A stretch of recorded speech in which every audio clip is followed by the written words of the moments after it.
உலகிலேயே அதிக மக்கள் தொகை கொண்ட தேசம் இது இந்தியா. இப்போ ரெண்டாவது சைனா. ஏன்னா ஏற்கனவே அவங்க ஃபர்ஸ்ட்ல இருந்தாங்க, அவங்க எதில் ஜெயிக்கிறோமோ இல்லையோ இதுலையா ஜெயிப்போன்ட்டு இதில் ஜெயிச்சாச்சு. மூணாவது சத்தம் கரைஞ்சு போச்சு. இது இப்போ இல்லை, நான் 10-15 வருஷமா இந்த கேள்வி கேட்குறேன். அதாவது சைனா முதலிடத்தில் இருந்த போதும் இல்லை, இப்போ நம்ம முதலிடத்தில் வந்த பிறகும் கூட இந்த கேள்வியை நான் அவ்வப்போது கேட்டுருக்கிறேன். இது மாதிரியான பிஸ்னஸ் கான்ஃபரன்சஸ் எல்லாம் நிறைய கேட்பேன். பெரும்பாலும் இந்த ரெண்டையும் சொல்லிடுவாங்க. சைனா வந்து நம்பர் 1ல இருந்தப்ப நேரடியாக நமக்கு தொட முடியும். நம்ம ரெண்டாவதுங்கிறப்ப ஆட்டோமேட்டிக்காக என்ன திங்க் பண்ணுவோம், நமக்கு மேலே எவன்டா இருக்கான் அப்படின்னு பார்ப்போம். ஸோ சைனாவை கரெக்டாக சொல்லிடுவோம். ரெண்டாவது நாம தான், அதனால நம்ம சொல்லிடுவோம். அடுத்து நம்ம போனதே கிடையாது லைஃப்பில்.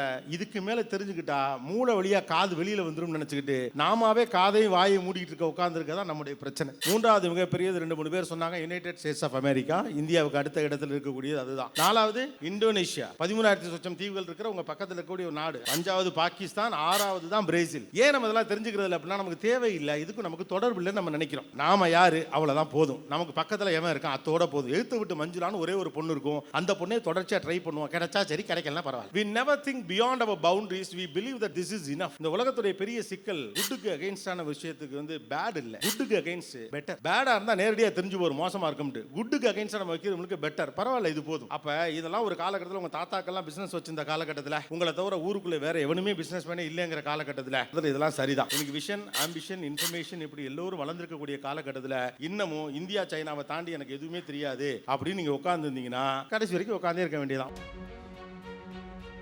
Subscribe to our YouTube channel